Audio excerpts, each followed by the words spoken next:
Hey guys, very good evening. Once again, it's Wednesday evening, and I'm Dr. Santosh. And today I'm going to bring you a very interesting live, which is about monkeypox. And it was a very interesting read for me. And I'm going to share all that, what I found interesting to all of you on Facebook, LinkedIn, and YouTube this evening. Once again, thank you all, those who have joined. Thank you, all of you who have joined me live today, and also those who will be watching reruns of this monkeypox video. Now, should the summary of the show, should we really be afraid of monkeypox? Is it a virus which is going to spread like the COVID-19 and make our lives stop? No, it's not going to. The reason is that we already have vaccines for it. So you guys can just relax. But we need to understand about monkeypox because it is a virus which is very closely related to a distant, dangerous cousin of it called smallpox, which basically destroyed the South Americas. More than 3 million people were destroyed by smallpox. So coming to the monkeypox story, all this hullabaloo started on May 18th when a resident of the US was identified with the monkeypox virus, and he had just come back from a trip in Canada. Now, this was very peculiar because till now, all the monkeypox cases which were identified only when residents had made trips from the endemic areas like Africa. So monkeypox has two variants. One is the Western variant, Western African, and the Central African variant. And it is a DNA virus, which is unlike COVID, which was the RNA virus. And it is also way more complicated genetically than the COVID. The COVID had just 35,000 base pairs. This has around 2 million, which makes mutating a little bit harder. So I think we're safe.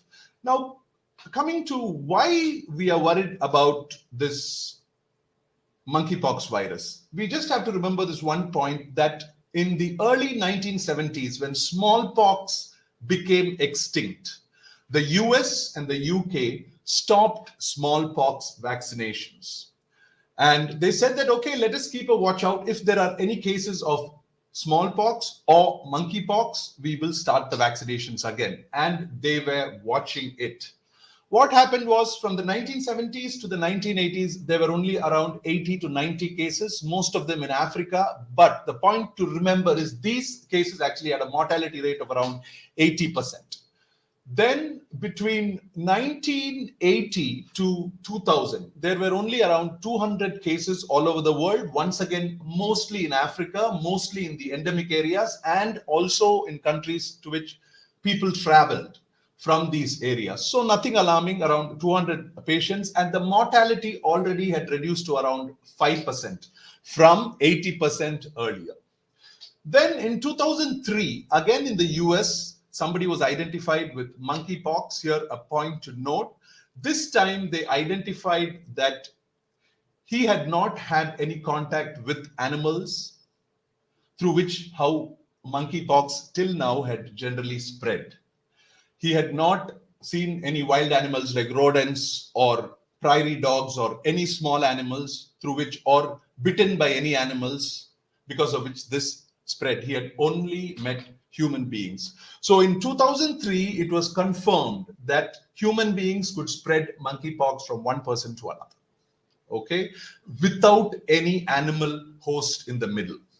And this time, after studies, it was also identified that monkeypox virus can be there in the saliva and in mucous membranes.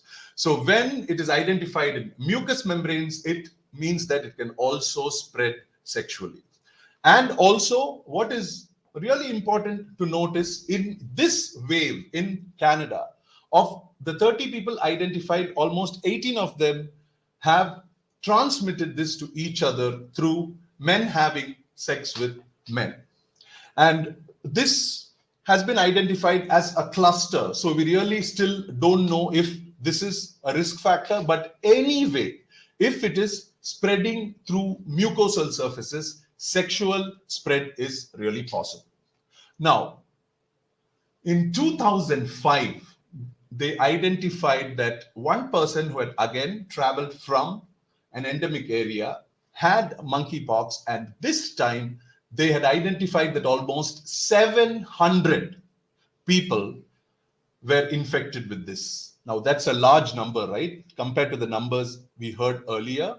And this comes to close heels with the fact that the smallpox vaccination was stopped in US and UK in the early 1970s.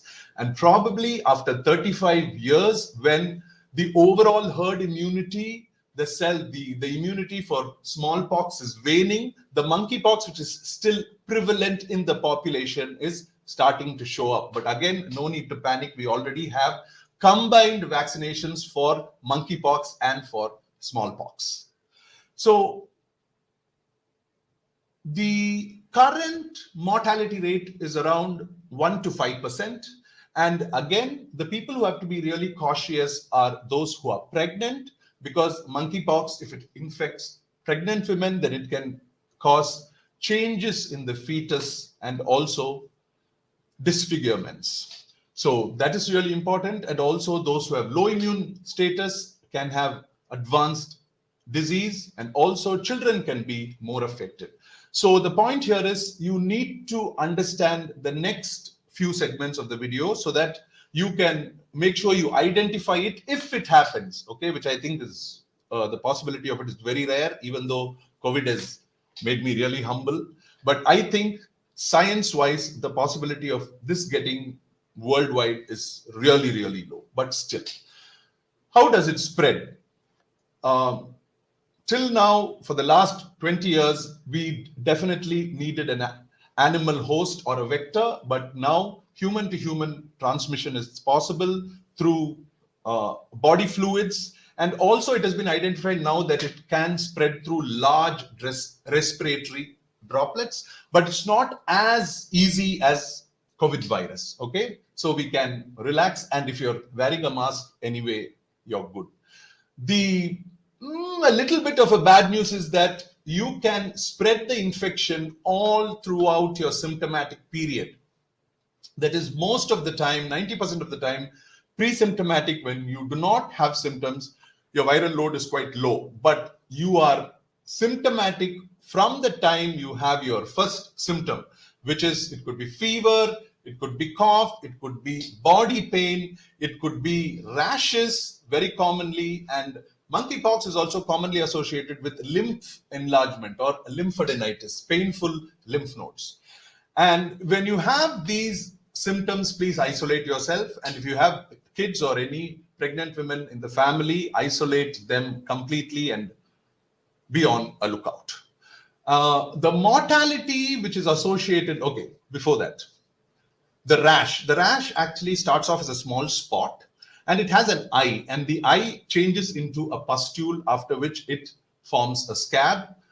Most of the viral infections are actually asymptomatic. So if you have a good immunity, you're exercising well, doing yoga, taking your vitamins, sleeping well, eating nourishing food, you should be okay. But if you're the unfortunate ones who are in a lower immune status, you really need to be cautious, especially if there is anybody who has a rash or any signs of monkeypox, which I just mentioned. Now, coming to the mortality rate. At this point of time, the mortality rate is just around 1%, and that too for cases who have been neglected and have not received care. Coming to the current cluster, why everybody is quite perturbed is there are many patients who have not traveled to endemic areas, and there are many patients who have not seen animals at all.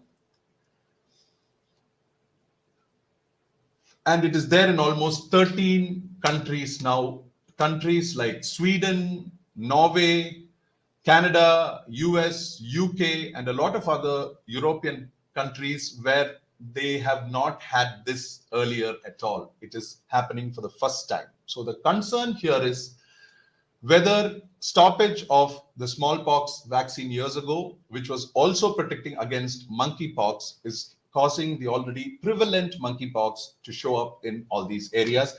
We do not know right now. All these are assumptions, and I'm sure studies are going on. I will bring information to you when that happens. But the overall gist is we have a vaccination.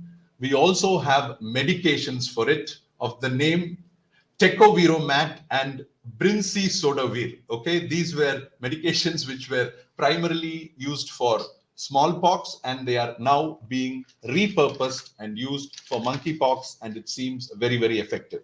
Lab testing is by RT-PCR, and an RT-PCR identifies if you have it or not.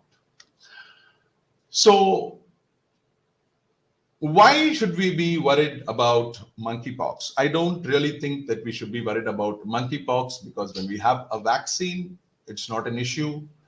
And so we really don't have to panic. But it is, I want to iterate the value of vaccines here. You know, the only reason why we can be relaxed here is because we have vaccines, and also because, as I said, monkeypox at times has very obvious symptoms, and it spreads only when you're symptomatic. So when you're symptomatic, most of the time you will stay at home or tell people, please don't come, especially if you have a rash, right? You don't want people seeing you with a rash. So that is another reason why really monkeypox will not make a difference. But we need to learn and understand vaccinations, especially the new RNA vaccines, okay? Because monkeypox is just a start. A lot of things are happening. The climate is changing. Viruses are being unfrozen.